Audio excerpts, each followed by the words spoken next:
Hello everyone, this is Remlace from 40k Theories, and welcome to the July 2023 edition of the Patreon Q&A sessions. As always, if you would like your questions answered, then click the link in the video description below and help support the channel by becoming a patron. Now, let's jump into the questions. Griffin of My Tasks: hypothetically, if Gilliman were to be convinced to create Primaris Marines of a single traitor legion, which three do you think would make the most sense lore-wise?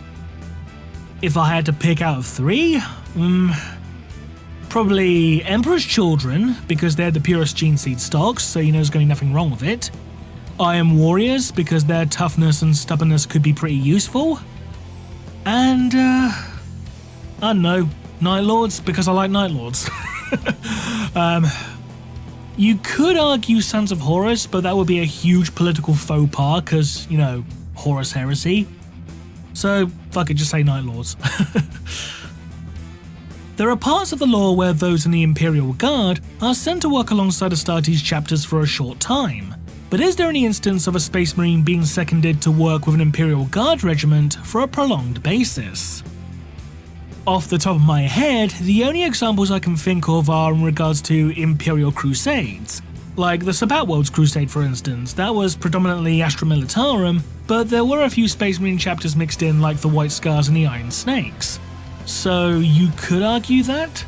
Oh, there was also Armageddon 3, because even though there were a lot of Space Marine chapters and Imperial Guard regiments fighting, you know, in that war, they did all fall under the command of the Imperial Guard because Commissar Yarrick was chosen to act as the Supreme Commander, so maybe that counts? I don't know.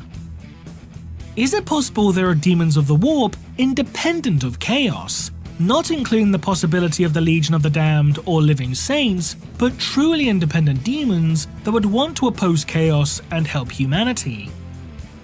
I'm not sure about wanting to oppose chaos and help humanity, but I think the closest to independent demons are the Astrals, because there are two types of Astrals who have Astral Hounds and Astral Spectres. Now, I think Astral Hounds were only mentioned in 1st edition, but Astral Spectres did make an appearance in the Fantasy Flight RPGs. So maybe them, but again, I don't think either of them really care about helping humanity or, you know, opposing chaos. I think they're just more primal and instinctive by nature, so they'll just go for, like, you know, eating and feeding upon anything that's in their way, if that makes sense. Pentadeuce asks, are the Custodes numbers actually capped at 10,000, or do they just keep it around that number? I think prior to the events of the 13th Black Crusade, it was actually capped at 10,000, but given that they now actively crusade across the galaxy, I think there's going to be instances where we got to take into account things like, you know, battlefield casualties and, you know, maybe, you know, a shield host gets lost in the warp, that kind of thing, so the Custodes on Terra kind of have to, like, guess, like, what number we're actually at, you know, and they just kind of have to, like, recruit accordingly, so it'll probably be close to 10,000, but not 10,000 exactly in the present day. Do you think the Omnissiah could actually be Vashtor the Arcathane? I don't think so, to be honest. Cause, like, wasn't he implied to be the embodiment of the Forge of Souls? You know, that place in the realm of chaos where soul grinders are created? I don't think he is the Omnissiah because the Omnissiah is said to be the physical avatar of the machine god, and Vashtor, you know, is a demon, which is not a physical embodiment, he is a warp entity. So, if anything, the Omnissiah is either the Emperor like some people imply, or he's a supreme artificial intelligence, or maybe a shard of the Void Dragon, who knows? But I don't think it's Vashtor, no. Chief Surgeon asks, does the Emperor receive power through worship of the Imperial cult, or is there a psychic manifestation of him in the warp that has spawned through the collective psyche of worship like other warp entities? Well, depending upon how much of this is still canon, the manifestation of him that's in the warp is actually the Star Child. Now, for those of you who may not be aware, the Star Child was basically born of the Emperor expunging all the better parts of his nature from his body during his fight against Horus, because he hesitated to kill Horus and the only way he was able to do so was by forcing all the good aspects of his soul from his body. So, according to older lore, those aspects kind of gestalted and coalesced in the warp to create the Star Child, which is basically the Emperor's aspect in the warp itself, if that makes sense. I'm just going off by my memory here, so I may be a little wrong with these specific details, but that's the general gist of it. Adorg asks, what happened to all the non-Astartes traitor forces at the end of the Horus Heresy? Did they flee into the Eye of Terror as well, effectively becoming the first modern Chaos cultists?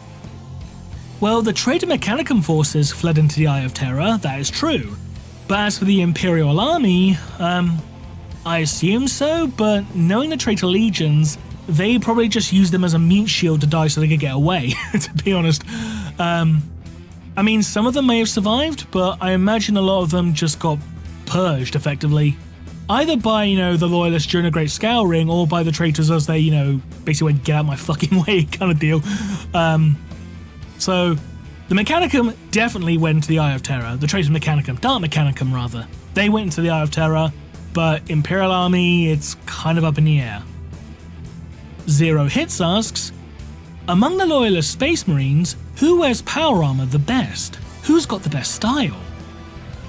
I guess the Blood Angels, they have the fanciest armor, but I am a sucker for Space Marines who wear animal pelts and totems and that kind of thing, so guys like, the White Scars, Space Wolves, Salamanders, Raven Guard, Emperor Spears, they all got that stylish look with the animal pelts and, skins and trophies and that kind of thing, so yeah, the more barbaric chapters, shall we say. Same question for Traitor Marines. Night Lords, because skulls and chunks of human flesh.